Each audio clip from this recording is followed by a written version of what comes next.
Quiet, Tub. This is the Black Powder Podcast, coming at you live and direct.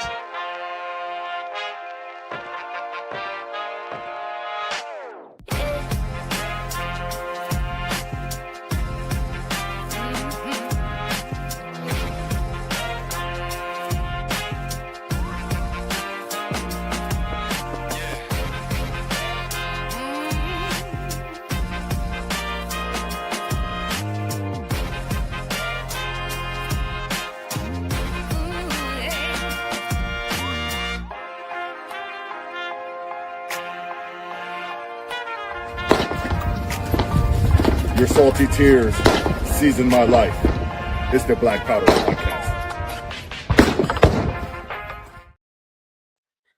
And we are live. Welcome to the Black Powder Podcast, the only real libertarian podcast that has ever existed. And I am one of your hosts. I'm announcing tonight, I am the chairman of the newly founded Wu-Tang Clan Libertarian Caucus. Woo! Coming through. That's what I'm saying. And I'm the only real libertarian. Forget my stuttering for the night out of the way. And as somewhat usual, I'm joined by my non-melanated brother from... Are you saying that I'm somewhat usual, or the fact that I'm here is somewhat usual? Like, what are you saying? I mean, both of them are true, in all honesty. Both of them ring a little bit true. Here's the thing. I've seen how you think and what you believe. And so you might, if you believe that what you are, what you believe is the true libertarian, then you're right. You might be the only one. Because all honesty, I've heard the stuff you believe, and it frightens me. All right. So you may be the only true libertarian. We might have to start giving you that one, in all honesty. Then what by the standard, by the way you're defining. By the way you're defining. My personal standards. I appreciate that. Shout out to Terry for checking in. Lovely, lovely lady. If you don't No, she's lovely. Not. Lovely. She's not that. Nope, she's not great. Let me be very clear. She dragged me onto that horrible show. Listen, that show is the only one that's worse than this one. All right, let's be very clear about that. Dude, I got on there and it went so bad. In fact, what I didn't realize is definitely on that show is not the one to take shots at the audience. So right. I didn't realize that until we were about halfway through. You must be a Democrat because you're blaming somebody else. Yes. So that's something you should be able to understand, black man. So wow. It's like this. We're talking about free show. Are you smarter than a politician? Tubb has been on there how many times and you've never won? Just once. I refused to go back on. I said, listen, if they do a tournament of losers, I'm their guy. Let's be very clear. It was so bad. Okay, like I got off the show and I owed him points. I just send him money because it was so bad. And so I said, if you ever do a show where it's just absolutely all the people who did just horribly bad, I am your leader in that one. So no, I've only gone on there once. You've gone on what? It's like 3 times now. Yeah, I'm 1 and 2. Yeah, okay. I don't know how you won. Who was on there that you won, in all honesty?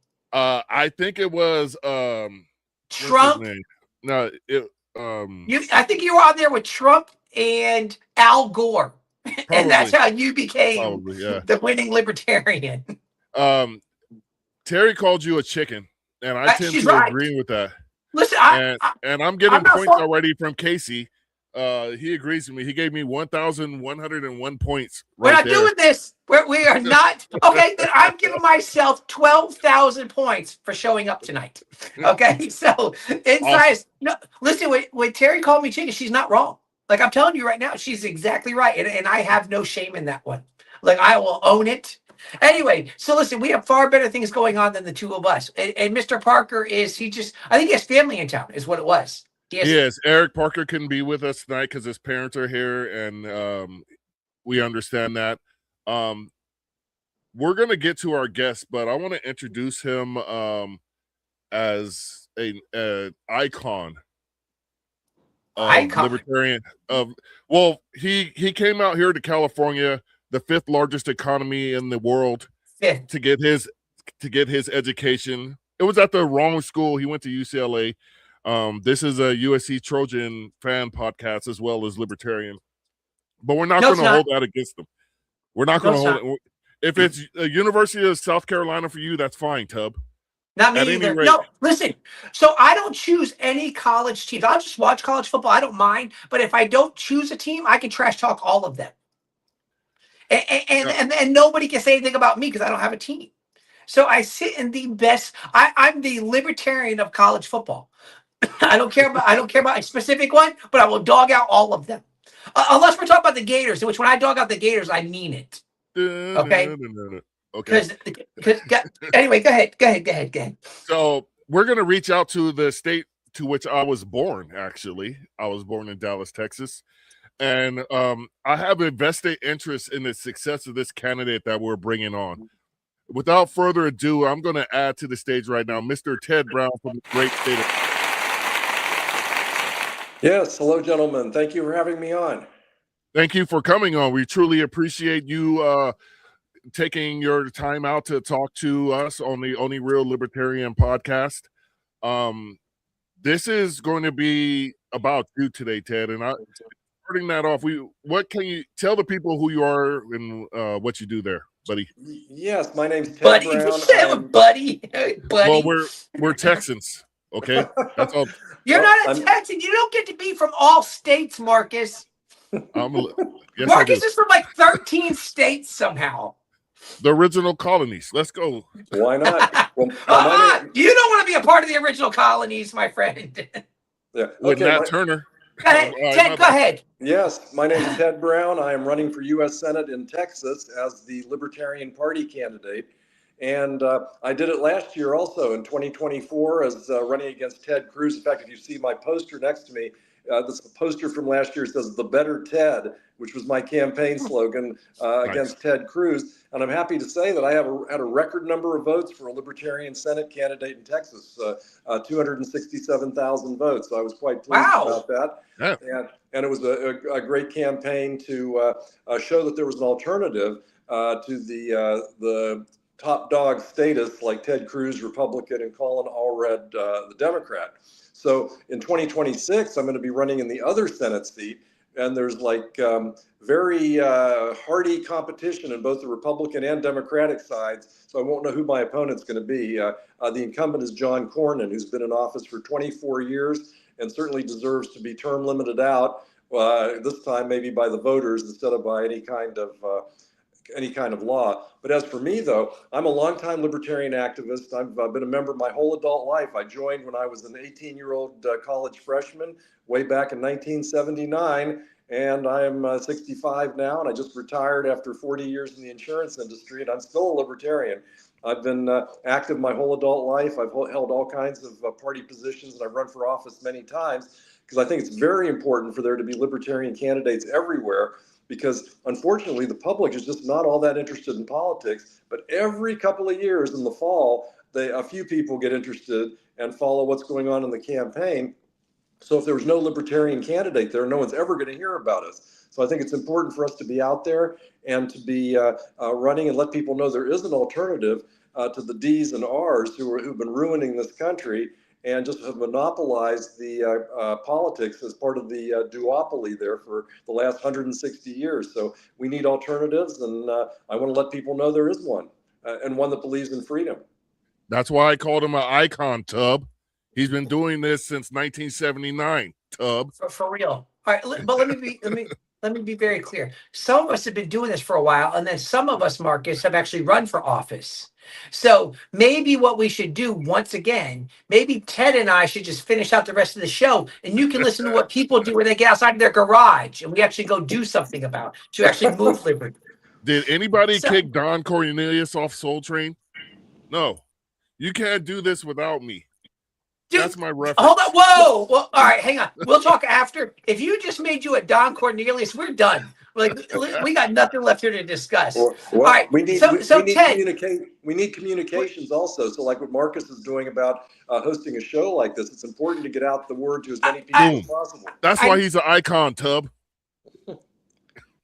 I need you to not justify Marcus's existence. All right, it doesn't help at all. Okay, Yeah. Listen. If this was an example of "Are you smarter than a politician?" he'd have lost points right there. Yeah. Right. That would have cut him.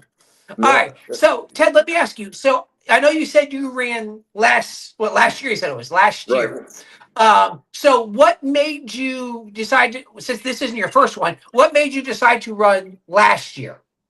Well, it was going to be the second biggest race in the country that would have a Libertarian candidate after the presidential race because of the population of Texas and the fact that in California, with their top two, it's almost impossible to run candidates there in the general election for third parties. So Texas was the game, and Cruz's seat was the biggest race in the country. And I said, we have to have a Libertarian in that race. We have to have a Libertarian who knows what he's talking about. And I hope that I would be the right person. And people said, Ted, if you want to do it, go right ahead. And I did. And I was quite happy with the results on it. How did the party do with helping you when you were running last? Because you did pretty well, obviously. Well, so how did the party do? How did the party help and stuff like that? And how do you see them doing it now? Well, not as much as I would have liked, but because it's kind of difficult. There's a lot of pull in all different directions. People were interested in the presidential campaign. Some people, unfortunately, in the party were interested in the Trump campaign, which is awful, or just interested in other local offices or whatever. So I was just doing a lot of social media. I was doing ads on like YouTube ads, that sort of thing. And it's really tough, of course, as you know, running as an alternative party candidate. I even hired a political consultant, a fellow that used to work for Democrats. And I said, can you get me on talk shows? Can you get me on podcasts? Can you get me interviews with, political reporters, that sort of thing? And he said, sure, no problem. And then he called them up. And as soon as they heard who he was working for, they wouldn't even return his calls. He ruined his reputation in the political consulting business, I think. Way to drag him down with you, Ted. Drag him down. Never expected it, but it's terrible that the mainstream media is just totally committed to the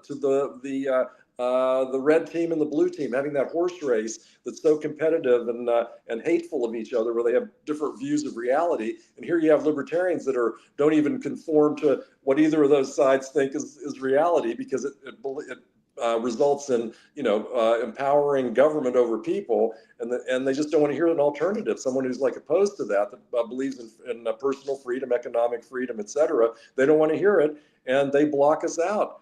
And so, it's just a matter of we just have to take what we can, and out there, if whatever is available. And it is limited, unfortunately. I wish we could get the word out to a lot of more people. It is. So when we were running here locally, we had spent a lot of our time. I ran for city council here, and I was on the ballot for lieutenant governor here in Florida. And running here locally, as we were campaigning, we had to spend so much of our time just explaining who the Libertarian Party is, because people had no idea. Are you having that same issue at all? And when you do, and you finally start explaining it to them, how do they tend to receive it? Well, it's like it's just a matter of discussing the issues, kind of. So if it's what you're probably expecting, like if I talk about an issue and I sound like I'm liberal, the Republicans attack me. And if I sound like I'm conservative, the liberals attack me, and you're doing it right if that happens, because libertarians are neither liberal nor conservative, but it's just it's a totally separate philosophy, believing in the rights of the individual, the rights, as opposed to government. So that's why our views are always going to be different than the other guys. And it's based on what's not which team you're on, but what's going to promote freedom across the board. So that's why everybody gets mad at us, it seems. But once in a while, people say, oh, thank goodness you're on our side. Like today with the cannabis descheduling that was going on today with President Trump doing that. A lot of the marijuana groups were quite amenable for, like I posted about, well, that's fine and good, but how about descheduling, about ending all marijuana laws? And that's a timely item to bring up today because of rescheduling is not descheduling. So it makes a big difference. Obviously, that's the time to talk about that with people who are very concerned with that issue, which is quite a few people now. Indeed. All right, hang on. I'm right now. Go ahead, Marcus, because I got like 9 questions. Go ahead and go. Before we go any further, I want to encourage all of our viewers, listeners, whatever you may be doing, to put your money where your memes are. Libertarians are some base individuals, love to meme, love to say things about this government, but don't always love to do what it takes to make a change. And to make that change, we have to donate. And this is one of the purposes of this podcast, is to raise money for good candidates running in good races that we can when I say racist, I'm not talking about Tub. I'm talking about political racists. Because you're not a race. Because you're not a race. Is that what you're telling me? You're not a race. No, I'm not a racist. I love everybody equally, unlike Tub. And I'm not trying to make light of the situation. Let's be very clear. There's only one black person I don't like, and I can say right from the beginning I do not like. That's you. Well, nobody likes Clarence Thomas. I'm fine with all of them. I don't like Clarence Thomas. Oh, me? Yeah, you. Anyway, why would you think Clarence Thomas was the? That's the first one that comes to mind of those people. Not even you. So when Marcus thinks of black men, he doesn't think of himself at all. That's okay, Marcus. Neither do we. So don't worry about it. I'm not black. I'm paper sack brown. Ted, you had something to say? Well, anyway, I was going to say that's exactly right about needing donations, because there's certainly no special interest donations coming into this campaign or any libertarian campaign. Right. I make a point of not being beholden to any special interest groups or corrupt party leaders, but only to the Constitution and to the voters. And that's something we really need in Washington. So all my contributions have to come from small individual contributions from people out in the community that are just fed up with the way things are going on. Otherwise, we're just going to have some big money PAC infused candidates on both sides going up against each other in November on the Democratic and Republican side. And for me, I mean, I'm not going to be spending my time in Washington if I'm elected schmoozing with lobbyists or raising money. I'm going there. I'll serve one term, and I'm going to spend the whole time, trying to prevent government from getting bigger and do whatever I can to put a monkey wrench in the works of government. That's why I'm there. I'm not there to get reelected or to feather my nest or make money. Become a multimillionaire by spending a few weeks in office is practically what they do there on Capitol Hill. I don't know how they manage it, except for insider trading or whatever. But that's not why I'm going there. I want to be there to bring the government to a halt, really, if I can, and to promote freedom instead of this massive behemoth that just keeps growing and growing, on a daily basis. We need to repeal laws, not pass new ones. Right. So if you're listening, the website is tedbrown.org/donate. You can find his platform there. Everything you need to know if you're a voter in the state of Texas. And if you're not a voter in the state of Texas, you also can do your part as a libertarian, pushing good libertarian candidates. You can still donate. And, we always say no donation is too small. Exactly. But, if the more you can give, the better. And with that being said, look, I got my donate. I'm fixing to donate right now. I got the donate page open right now. I'm doing it right now. Thanks so much. And if everybody who's listening did that and they told their friends, etc., that would be great. That would be wonderful, because we got to get the word out. It's very early now. In Texas, we have like the earliest filing deadline in the country, I think, because the primary is like in March. And our candidates are elected or selected at convention, but they base it on this real early primary. And that's actually a big problem, because here for the Democrats and Republicans, the most fanatical voters go out in the primary before most voters even are aware that there's a campaign going on. And so you get the most rabid MAGA Republican and the most crazed left-wing woke Democrat usually being nominated. And then a few months later, when it's time for the general election, the voters say, wait a minute, how'd these guys become the candidates? And so that's why there's definitely a need for alternatives. And we have a number of libertarians running for other offices here in Texas, like Pat Dixon for governor, for example. He's a real legend in the Texas Libertarian Party. And his race for governor of Texas and mine will be the biggest races in the country with Libertarian candidates this year, in 2026 based on population. So, well, if you could reach out to him for us, we would love to have him on and talk about his candidacy as well. Not to steal your thunder here, but I'm going to make my prediction on who you're going to go against. I think it's going to be Tallarico and Corn are going to be the people you got to go against. And I think Tallarico is a quite a formidable. He's a different Democrat.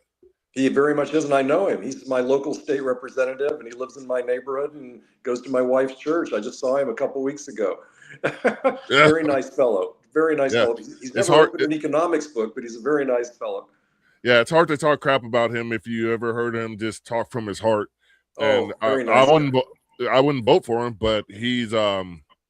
He's a very good person, and I would hope that he wouldn't be corrupted by the party leaders and all. But it's really a shame. It seems like every Democrat is like it's a monolith there. They like vote practically unanimously on every issue. But then again, they're under siege right now with the Trump administration, so it's hard to blame them, really.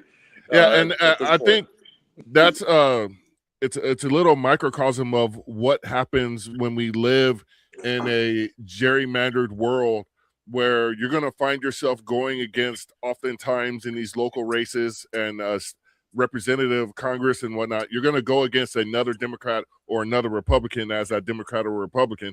And how do you beat a Democrat? You go further left. How do you beat a Republican as a Republican? You go further right. So now we're getting the worst of the worst coming in here that are more concerned about sound bites and good TV, because campaigning is year round now. As soon as they get in office, they're campaigning for the next election, and it's refreshing to have a libertarian perspective with the knowledge and a pedigree, a very strong libertarian pedigree that's stepping up. And as long as you're running, we'd love to have you on. Well, I appreciate that. It's important to get the word out. And as time goes on, it's a little early. I mean, here we are in December and the election's in November of 2026. So there's going to be a lot of time between now and then to, present libertarian views. But again, people are going to forget this show. Well, no offense. They might forget this particular show in a few months. That's why we'll need a new one. And that's it. That's it for tonight, folks. You guys already forgot about us, and we're we'll need another one. We'll need another one to make up for it in a few months. Yeah, I got you. Amity says she's gonna meet you at the Texas convention, and she wants you to go on an episode of Are You Smarter Than a Politician? I think Don't do it. Don't do it. I'll go on with anybody, but I'll definitely want to. I've heard of that show, but I haven't seen it, so I'd have to check it out first and see what's going on. It's a good show. Ted is actually, it's fun. It truly is fun. Like I like to harass them, but truly, it's a chance. They're all other libertarians. You kind of you get a chance to express your libertarian thinking amongst libertarians, but they kind of, it's a lot of lightheartedness and everything. So it actually, if you get a chance to go, actually go on. Okay. I highly recommend it. We're not going to steer you in the wrong direction. Is that like a game show? Because I remember a Saturday Night Live with Chris Farley years ago, where he was like accidentally got on a Japanese game show when he was a tourist, didn't understand what was going on, and then realized they were going to cut off his body parts if he lost or something. So, okay, they're not going to do that. They're going to shame you horribly on there, but you get to leave with every body part and all the things that you went in with. You come back out, except for maybe your pride. If you go in with too much pride, they're going to fix that for you. But other than that, you'll leave with everything. Well, he already has he has his invitation open. Free just sent it right here. Ted is a legend. We love to have him on. So, glad to, and I'll certainly keep my sense of humor about it, though. I can make fun of myself easily. Yeah. Well, you don't have to, because everybody on there will make fun of you. So don't worry about it. You won't have to make fun of yourself. It'll be covered. So. Here's the thing. So I was going over your website, and of course you have all the things, and you covered all of the libertarian beliefs inside of the things, obviously. And I know you do have to do a lot of explaining the party on there, because people don't know. So, but if you were to, in all honesty, because you put your whole platform up there, but that's not what you always get a chance to go and impress upon the people as you're campaigning. So as you're out and about, what are you finding in your conversations, especially with people outside of the party, outside of Libertarian? What are you finding is the issue that you're able to kind of really push home the most? Well, we're just starting for this election. But I'm mostly on social media. That's about the best way to see enough people. Because when you're running for a statewide office, it's not like running for city council where you can meet everybody in your town. Running for a statewide office in a state with 30 million people, it's very hard to meet all but hardly any but a tiny fraction of people. So I haven't really gone out and campaigned a lot yet physically. But it's mostly going to be, on social media and on hopefully on podcasts and radio shows or whatever I can get on to reach, as many people as possible. But the issues that I just have to, it's like the news writes itself, or the issues write themselves with Trump and others in politics. Here in Texas, Governor Abbott, and people in politics just violating people's rights right and left. And so every day, practically, there's something to comment about. This week, though, Venezuela has been the big issue. I've had some posts out that have gotten quite a few views and everything about, first, a week or two ago, about not blowing up any more Venezuelan boats, with Secretary of War Crimes, Pete Hegseth, committing mass murder out there on the high seas. And then now with Trump blockading the Venezuelan ships and threatening war, and then Congress not wanting to do anything about it, just putting their tail between their legs and not claiming their war-making powers. There's just so much to talk about that, because I am the anti-war candidate. I haven't heard anything from the Democrats, and certainly not from the Republicans, being against this blowing up boats or blockading and attacking Venezuela. I mean, there has to be somebody out there, and there has to be it's a libertarian. I mean, elsewhere maybe some Greens would agree with me, but otherwise it's going to be just libertarians saying, no, we should not be at war with Venezuela. If we were going to go to war, it's up to Congress to declare war, or else it's illegal. And of course, if I was in Congress, I would vote against going to war unless the U.S. was being attacked by a foreign government. It's about the only time. So I have to keep commenting about this issue, because war and peace is so important. And here, the U.S. is like bombing people all over the world, not just Venezuelan boats. But that one is just so blatant, because we have no idea who those people are. It could be anybody. It could be a fisherman. It could be a drug dealer, or it could be a fisherman. But if it's a drug dealer, he can't even get here. It's crazy. Are they saying it might be, instead of fentanyl coming to the U.S., it might be cocaine going to Europe? So that's no business of ours. And in fact, as a libertarian, I'm against the war on drugs too. And I certainly wouldn't be enforcing it 2,000 miles from the U.S. I mean, it's one thing if these guys are trying to dock at Key West, Florida, or at Mobile, Alabama or something, but they're not. They're nowhere near the U.S. They might be going to Aruba for all we know, which is, right off the coast of Venezuela. And so is Trinidad and places like that. They wouldn't have to be coming here to drop off a bunch of drugs, even if they had drugs. But the point is, we shouldn't be fighting Venezuela. They never threatened us. I was a big opponent of the Iraq war back in 2003 from the beginning. I never believed that there were weapons of mass destruction.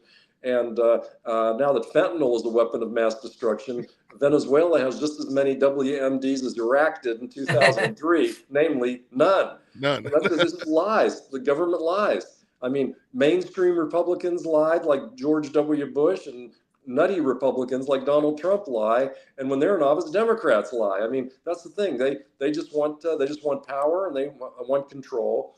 There's the military-industrial complex controls both parties, and that's who we're up against. I mean, we're always going to be against those people. That's crazy, because Trump was one of the most outspoken people against the war in Iraq. Yeah. He was. That's the crazy thing. They showed those clips about him debating Jeb Bush and saying, "Your brother ruined the country," or whatever. Yeah. And he was right. And then, and the parallels are striking, because we had a no-fly zone over Iraq and an embargo on their oil since the 91, 92, since the Gulf War. And it's literally the same game plan going forward in Venezuela that they're doing right now. Trump told the airplanes to stay away from their airspace a couple of weeks ago, and then he's doing the blockades. So we have no right to do any of that. Yeah. Yeah. And Americans aren't ever, Americans in general, I'm good at geography. I don't know about Tub, but there's no way that small little boat, like you said, is making this. My family's from Mobile, Alabama, Tub. I want you to know your that. family's from everywhere. Yeah. Just. Yeah. I just want you to know my family. And last week, our guest is from Key West. So I want to bring this all together. Like this whole, there is no Venezuelan drug boat reaching my family or anywhere near Stephen Nikela. And there's no fentanyl coming from Venezuela. Just to reiterate that point, because if you truly believe that, you haven't been paying attention, because they've been telling you fentanyl has been coming from China via Mexico for the last 10 years or so. Yeah, being driven across the border. Yeah. Now all of a sudden it changed just to fit a narrative. Wake up, people. And it's a weapon of mass destruction. Like, here's the FDA-approved drug that's used in every hospital. It's now a weapon of mass destruction. How silly and ridiculous, and and then the Trump supporters, they just like fall into line, say, we got to get rid of those WMDs. Trump's defending us against these horrible weapons. It's just they'll believe anything. It's buffoonery. All right, Chubb, you had 9 questions written down. I think you're at number, like that. Yeah, okay. Number 2. All right. So here's all right. So we've had some people on here before, other candidates and stuff. In fact, they're not even always Libertarian candidates. And sometimes they're usually, I think, have we had any Democrat candidates on? Before you came on, yes, I did have a Democrat on. But nothing in the past year or so? No, I know we've had Republican candidates on. Yes. So, but anyway, so what I tend to ask them, okay, because for you, for example, like you're running to go to DC. Yes. Okay. So inside of that, so what happens a lot of times when people start running, especially to get up to DC, what's unfortunately becoming the thing is you just have to not be the other guy. People campaign, I'm just not him. Well, that doesn't give answers. That doesn't give you solutions.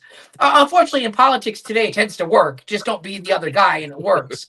But let me ask you this question first. So, what do you believe is the role of a senator in DC, and what does it have to do with people back at home in your home state? Well, I mean, I will swear to uphold the Constitution, and I take that very seriously. And there's very few people in Washington that do. I think, like in the House, for example, Congressman Thomas Massey is probably the only one that seems to take that seriously. And then maybe Senator Rand Paul in the Senate. In fact, he's the guy I would probably contact if I was elected. Rand Paul's probably the only one that would talk to me and give me some tips about how to be a senator. But basically, senators are supposed to represent their states, and they're also supposed to, again, for the whole country, defend the Constitution. The problem in the Senate now is and this is not under both Democrats and Republicans, the leadership tightly controls what comes to the floor of the Senate, what kind of debates allowed, what kind of amendments are allowed, and the same in the House. And it's like a dictatorship in both houses, because they're just trying to pass bills that follow their special interest groups. For example, why would there be a 3,000-page bill that's like a must-pass bill that's like presented to the Congress at the last, like with 3 days before the deadline, and there's all kinds of like amendments and clauses and passages in there that nobody even knows what's in there. Like Nancy Pelosi famously said, you have to pass the bill to know what's in it. And they do this all the time. These continuing resolutions, the big, beautiful bill, this National Defense Appropriations Act that they just did, they just keep adding things in there. And it's what the special interests want. The average voter has no say whatsoever. It's these guys that give the big campaign contributions. And I'm not saying that it's bribery, but whose call are you going to take? Mine or yours, or the guy that gave him a multi-million-dollar campaign contribution? They're going to listen to the concerns of those people, and those people want subsidies from the government. They want contracts. They just want way more than their share. That's for damn sure, and it's at the expense of the taxpayers, which is just about everybody. So I'm there to fight that sort of thing. I might need a bodyguard, I suppose, if I go in there like that. But that's my attitude. I'm not there to win friends and schmooze with lobbyists and schmooze with senators. That I'm there to stop them from doing the stuff they're doing. That's my goal, and that's what would help the people of Texas and the people of the country, because Texans, there's so many of us that there's a lot of people here that are being abused by government. The second most in the country after Californians, that has the most population, are being abused by the federal government. There's 30 million Texans being abused. I like that clean. Wait, real quick. I like that clean CR where those senators, I think it was 8 of them, added a little rider in there where they're going to get at least $500,000 from the taxpayers because the government spied on them because of the legislation that they passed. I thought they dropped that. Didn't they drop that? No. I think that got dropped. Yeah, the House wanted to drop it, and they wouldn't let them. They wouldn't let them. But they also stuck in there, if you remember, a federal ban on hemp products. If you remember that too. How is that a clean CR? And Rand Paul tried to get that taken out because he represents Kentucky, which grows a lot of hemp. And 76 senators said no. Democrats and Republicans alike. They're told by their leaders this bill is going to pass the way it is. You can't change a thing. Don't muss things up. Rand. The thing is, hypocrisy doesn't matter in DC. Like when they were just going through and they're talking about the government shutdown, and they wanted, and so it's so funny because the Republicans got up there and said, "Hey, we want to vote on each one of these spending things individually," which I think is a great idea. Sure, exactly. But if you remember, just about a month before that, they were boasting about passing the one big beautiful bill. I'm like, dude, how do you guys understand the hypocrisy inside of that? Totally. And there's so many provisions in all these bills. There should not be 3,000-page bills and 2,000-page bills, and they shouldn't be just giving senators 2 days to read them, and the public doesn't have a chance to read them. There's no chance to amend them. There's no chance to debate them, except for just in general, not all the specific provisions. And there needs to be a single subject. I think there was a one subject at a time act at one time where several. I know Ron Paul was in favor of it back when he was in Congress, and several others, where there would only be one issue at a time, in the bill, so everyone could understand it, and there wouldn't be any question that somebody's just trying to sneak something in. You either just vote it up or down. If it's a good bill, vote it up. If it's a bad bill, vote it down. But they don't do that. They slip awful things in to these bills. And you can't, they say, oh, this is a must-pass bill. Widows and orphans will die. Our nation will fall into the ocean if this bill doesn't pass. Must pass. If I hear must pass, I means a deception is being of great proportion. It's being placed upon the Congress and upon the American people. So what tends to happen though is that these guys or these people get into DC and they forget why and who sent them there. Because to them, it's just I get up here now and I play DC is what I do. So let me ask you a question. All right, we'll use the example of bombing the Venezuelan ships. Little boats that are coming up. Let me ask you a question.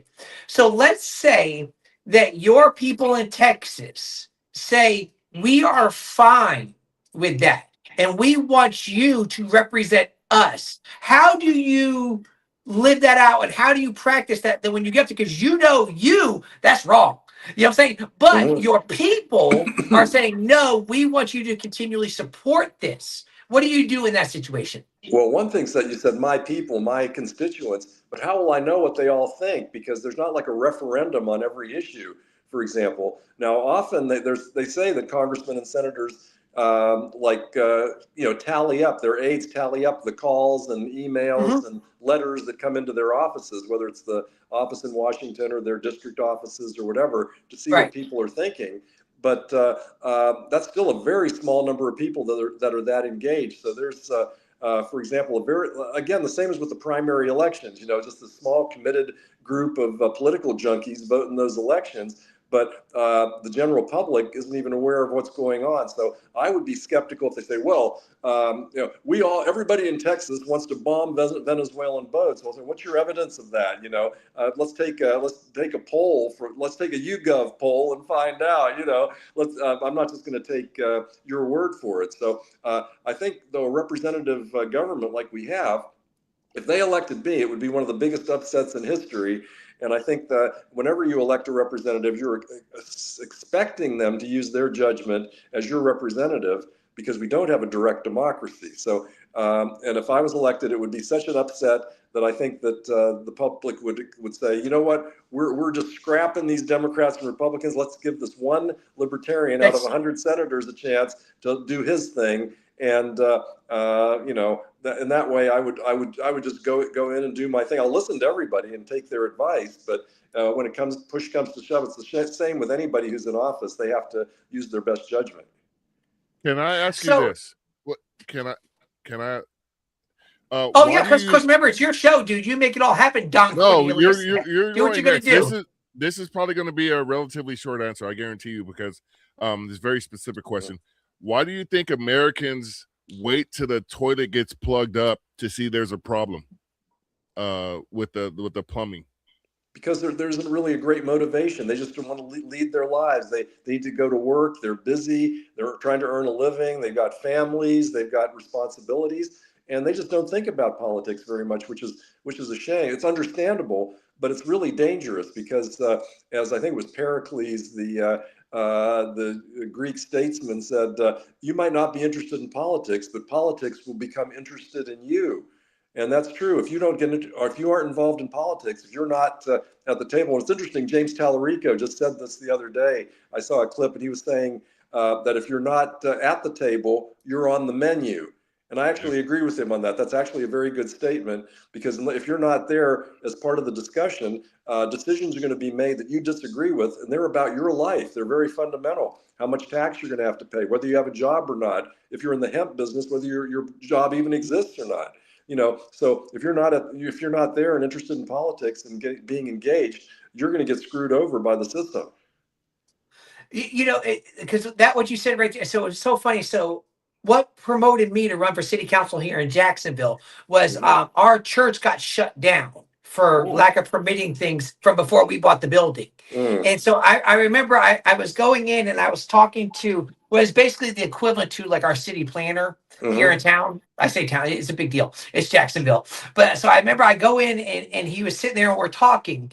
And he goes, well, those people over there, and he points outside of his office. He goes, yeah, those people over there. I said, hang on, who are you talking about? He goes, oh, over there at City Hall. I said, I don't even want to deal with those people at City Hall because I'm just mad. I said, I don't even want to deal with those people at City Hall right now. He goes, oh, they're dealing with you.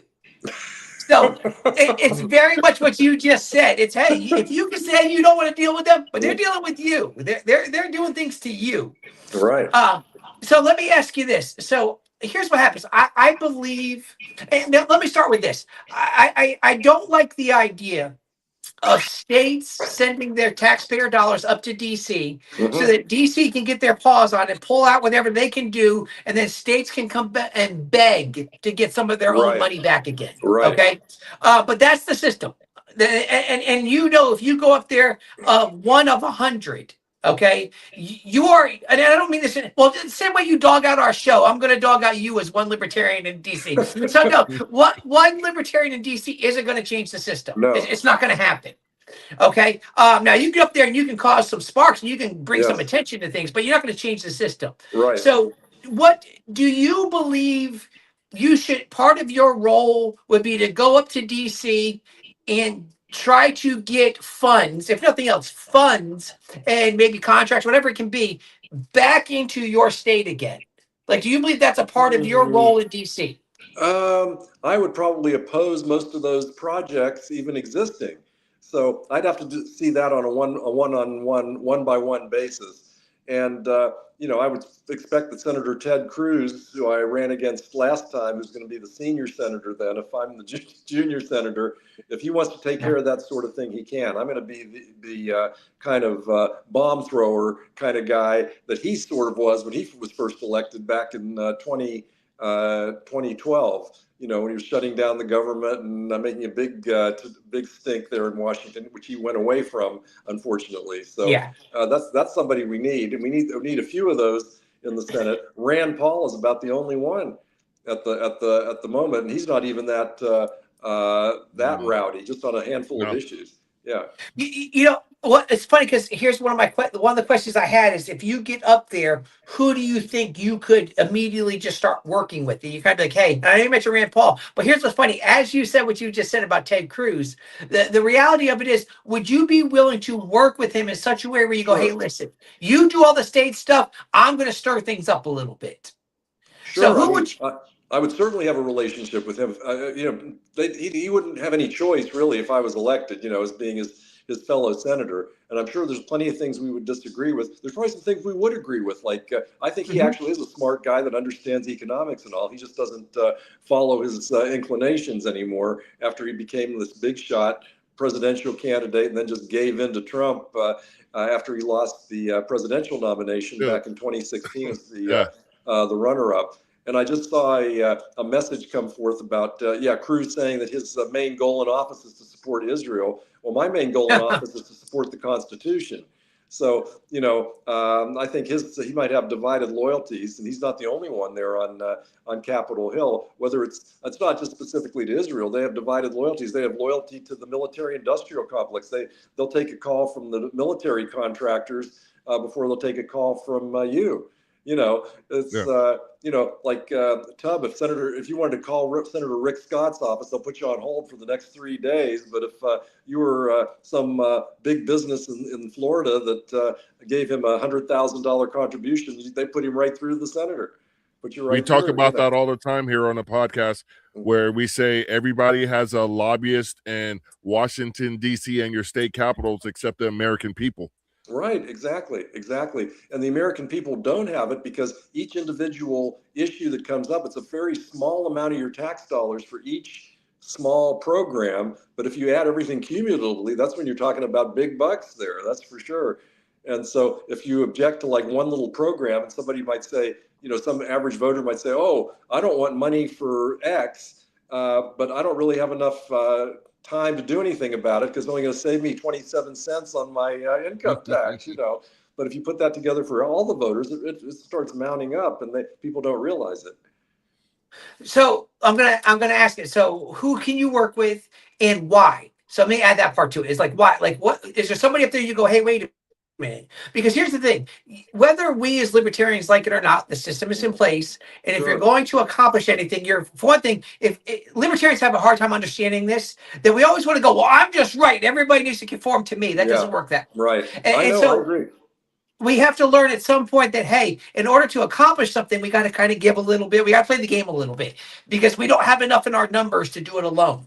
Right. So whoever wants to promote freedom, I'm working with them, whether it's a Democrat on civil liberties issues or a Republican on economic issues. I'm willing to work with anyone. I'll talk to anybody. I'll work with anybody. And there are some, like in the House, for example, how Thomas Massey works with Ro Khanna, a liberal California congressman, on a number of things. I have no problem doing that. Except, unfortunately, while there might be more House members that are a little bit more interesting in making to ally with, there's fewer of those in the Senate, because once you get to be a senator, that's the big leagues there. Some of those guys don't want to talk to someone who wants to, put a fly in the ointment and, break down their all the special privileges and everything they've got up there on the Hill.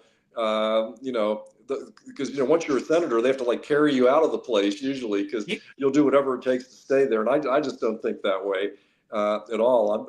Again, if I serve one term, is fine with me as long as I can get something done there. I'm not going to spend my senior years here running for re-election. That's refreshing.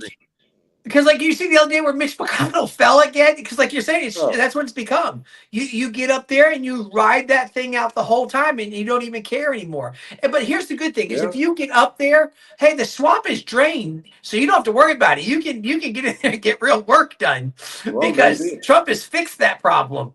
Oh yeah, obviously. Well, He became pretty swampy there. After he Yes. tore down part of the White House, he found some swamp under there. You know, Washington's on marshland, I think. So he just literally exposed the swamp, I think.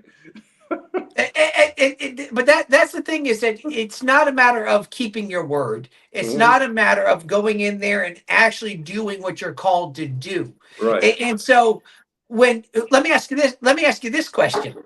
Out of what you know and who's sitting in office now, who is, out of the other 99, because you're one, who is one that you look at and go, absolutely not, I don't think there's ever a way I can work with this person? Who would that be? Oh my gosh. Well, he's going to be leaving office. He's going to be leaving office, but there's some like Tommy Tuberville is some kind of an idiotic loon. There's a whole number of these Republicans that are just totally. I don't even know how they can put their shoes on and get to work in the morning. There, maybe they have some assistance with that. I don't know. And then there's some really left-wing Democrats that are practically socialists that just are so stodgy about wokeness and their socialistic economic policies. It'd be very hard to work with. However, some of them would be strategically someone that might want to work with me if they see a fellow like anti-Trumpian, on certain issues, that sort of idea. But as for actual agreement on things, it would be pretty difficult because so many of the Democrats, for example, I used to say, I could ally with them on civil liberties, but do any of them really believe in civil liberties anymore? They don't anymore. Not really. Nope. And just like I'd say I could ally with Republicans on economic freedom issues, but do any of them believe in economic freedom? Nah, just maybe Rand Paul. And probably Rand Paul, but he just gets subsumed under the swamp himself most of the time. All right. So before we're going to start wrapping this up soon, Tub, you're going to have a question. I have a question for you. But I want to go back to this very important link right here, which is tedbrown.org/donate. If you haven't already done so, we're going to ask you to donate to this campaign so he can get some yard signs out there. This is one of the medians. If you liked something he said, please clip that, share it on social media. Let's get his name out there, help the people in Texas. And even if you, like I said, even if you're not in Texas, you can still help this man by donating to his campaign. So please do so. Yeah, absolutely. I already did mine. My donation's already in. Thank you so much. I really appreciate that. And there's a lot of states that don't even have Senate races in 2026. So assume that Texas is your substitute Senate race. And then even other states may not even have a Libertarian candidate for their Senate race. So, but hopefully we'll have at least a dozen Libertarian Senate candidates. I understand Florida has one, and hopefully Iowa has I understand a very qualified candidate for Senate, who's like a county attorney or something like that. So hopefully we have some good candidates out there who are going to, make some noise for liberty. All right. Tub, do you want to begin your closing segment? Yeah, I get a whole segment. Is that what we're calling this now? I get a whole closing segment. Segment question. You mean my closing 30 seconds is what you're telling me? And you're closing 30 seconds. All right. Hey, so here's the thing, because like what we said is you are fighting a true uphill battle. Obviously, unfortunately, you could be running for dog catcher of your town, and a Libertarian, you're still fighting an uphill battle. No doubt. So we know it's an uphill battle, and we know that realistically, it's the chances of you winning it's narrow, not impossible, but narrow. Right. And that's not even a shot. You know what I'm saying? Because at least you're willing to stay true to the party. So many people would just cave because they just want to be in office so bad that they'll cave to one of the parties just with a chance to get in. So I always like the fact that when a Libertarian says, this is who I am, so this is how I'm going to run. And even if it means less than victory, it's still, this is what I believe in. We need to get our word out there. So I thank you for that. You know what I'm saying? But let me ask you this. So let's assume you don't win. Right. Okay. What do you still consider a win? Like what can you accomplish maybe for you or for the party or overall that you go, hey, I lost the race, but we gained this? What would that be? Well, more media coverage.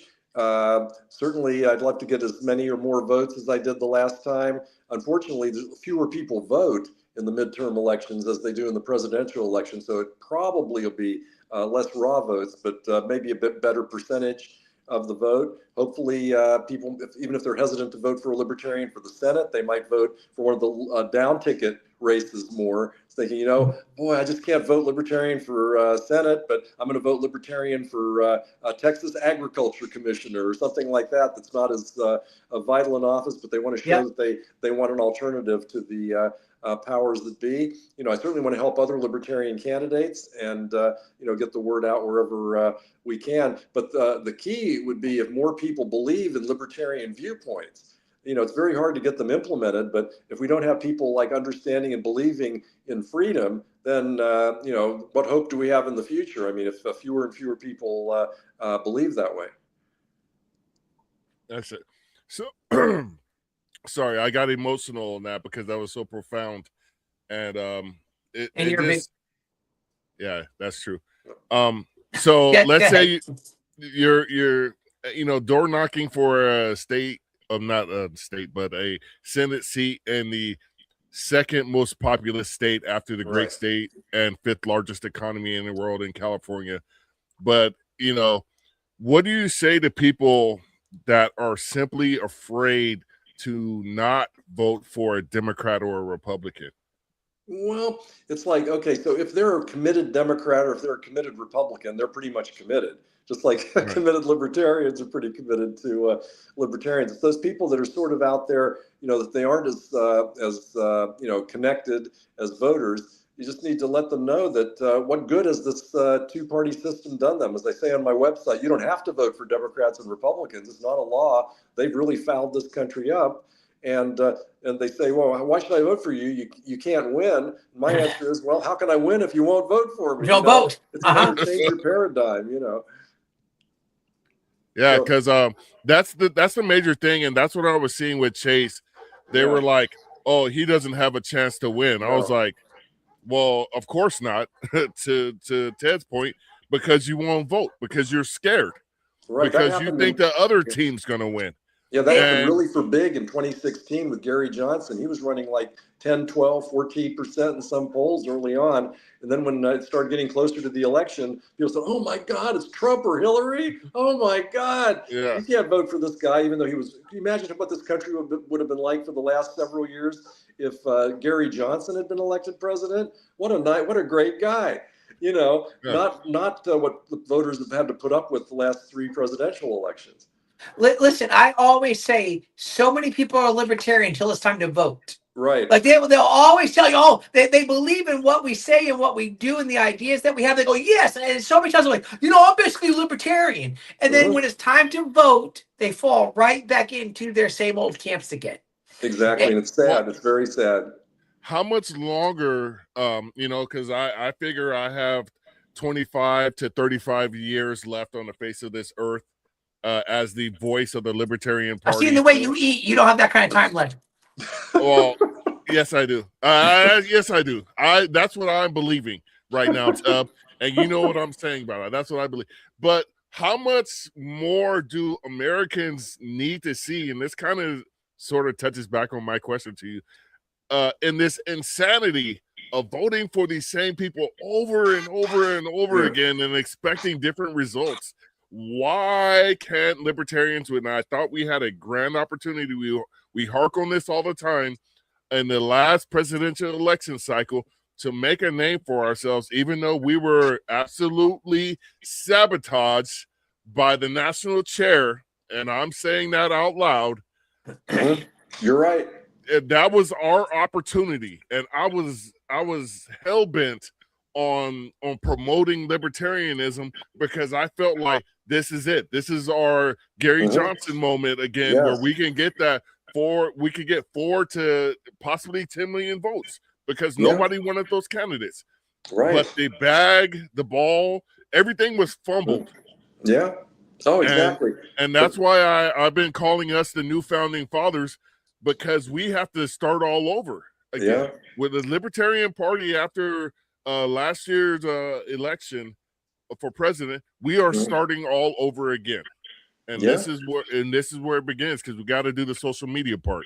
We do, and it's just so many people just haven't heard of us because of the lack of money. I said in the past, What would happen if we actually were dollar for dollar competitive with some of these guys? Like, say, for example, last year, if Ted Cruz spent $100 million and Colin Allred spent $100 million and Ted Brown spent $100 million, obviously would it increase the vote total? I hope so, or else it's hopeless.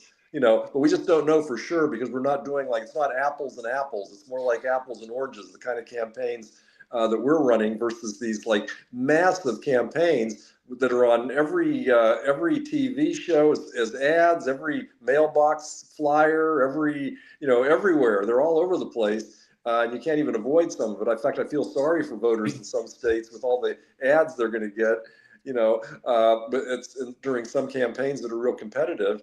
And we just can't compete with that because we just don't have all the goodies to offer these special interest groups to get these contributions. We just have to get either a rich candidate or a rich candidate who's who likes us. And that's not easy to do. And he'd have to have some super PAC and do things. He can't give more than $3,300 as an individual to a campaign. But obviously, you can do a lot more with these super PACs and everything. So libertarians, we need to focus on the social media and getting the super PAC. That is probably what we actually need to do in 2026. Well, we need somebody like the Koch brothers, with all that money. They used to finance the libertarian intellectual movement 40 or 50 years ago, but they went for the Republicans for a while. They got frustrated because they didn't like Trump, and they just stopped doing it anymore. They had 10 years where they were giving a lot of money, and that's the kind of infusion we need, from somebody who's really rich and just is very happy to give us money for advertising and such. Because without advertising, it's very difficult to get the word out. Yeah, and that's why we need to stop blowing up those Venezuelan boats so we can get some Koch brothers on our side. Because we're going to be the party that stands out in front and says, stop blowing up Coke boats. Well, it's different. I feel like after that statement, I should just leave. I should just leave this. I just hit that leave button. Just I'm done here. All right. But, listen, but here's the thing. I truly believe that many times, and I've said this, and I say it often, that I think that our presidential and vice presidential candidate for the Libertarian Party, I truly believe that their biggest focus, and I don't know if I really catch heat about it, but it's I don't think they should necessarily be killing themselves to win the presidential race because they're not going to. I think what they should be doing really is focusing on getting the word out.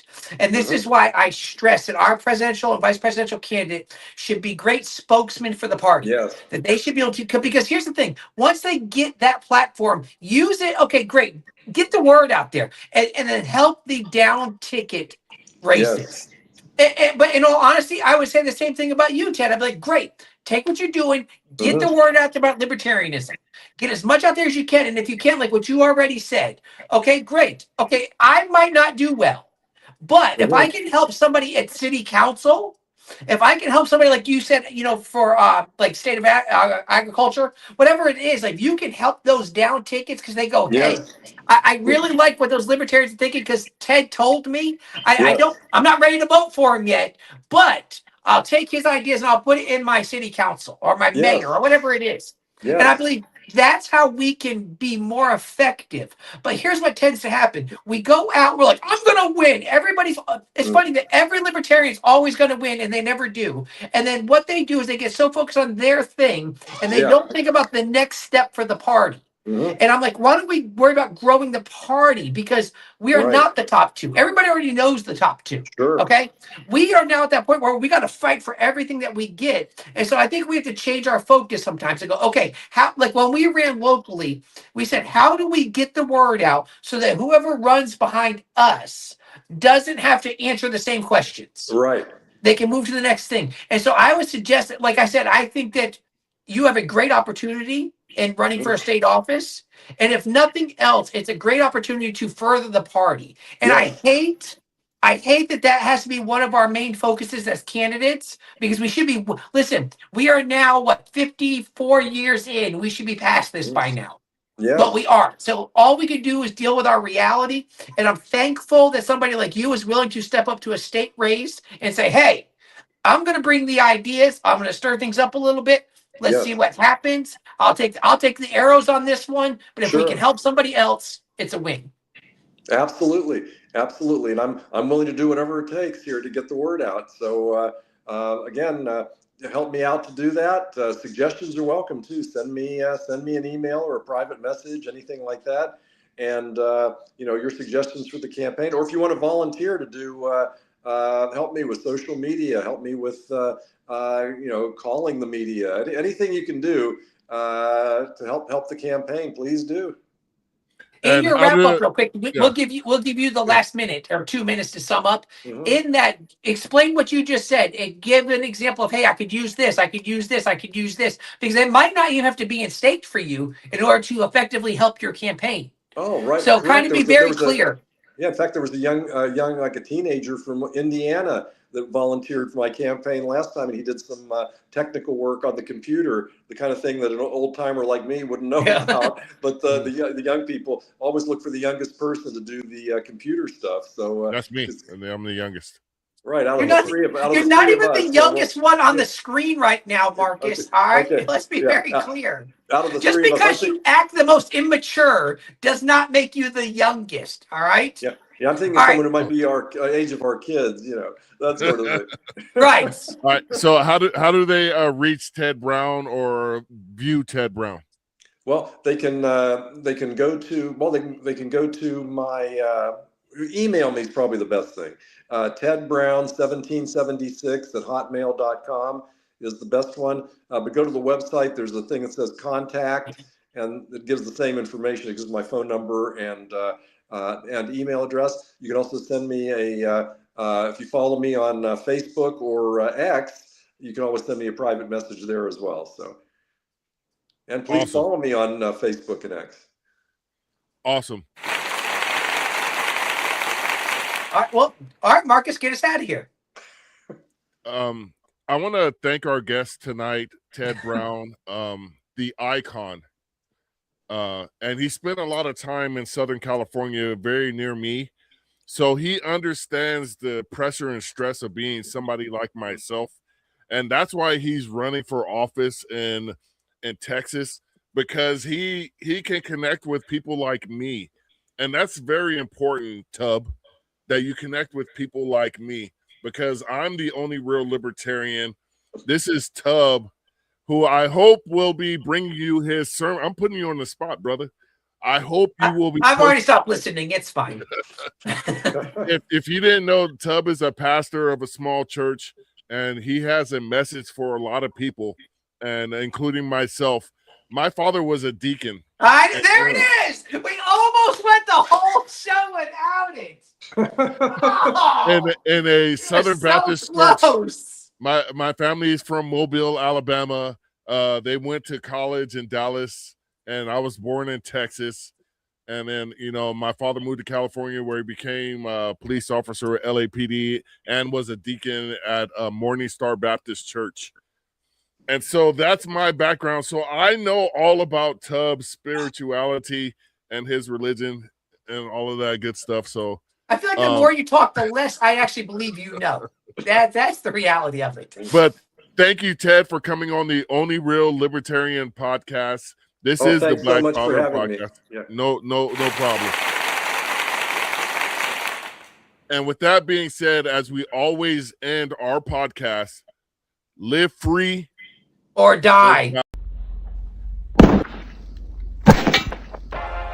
This is the Black Powder Podcast, coming at you live and direct.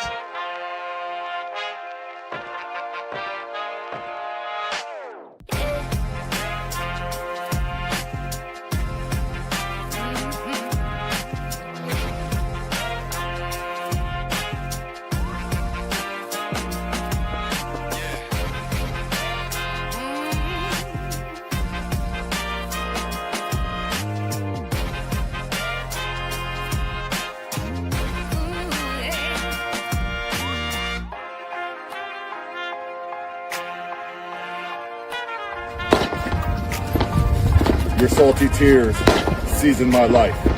It's the Black Powder Podcast.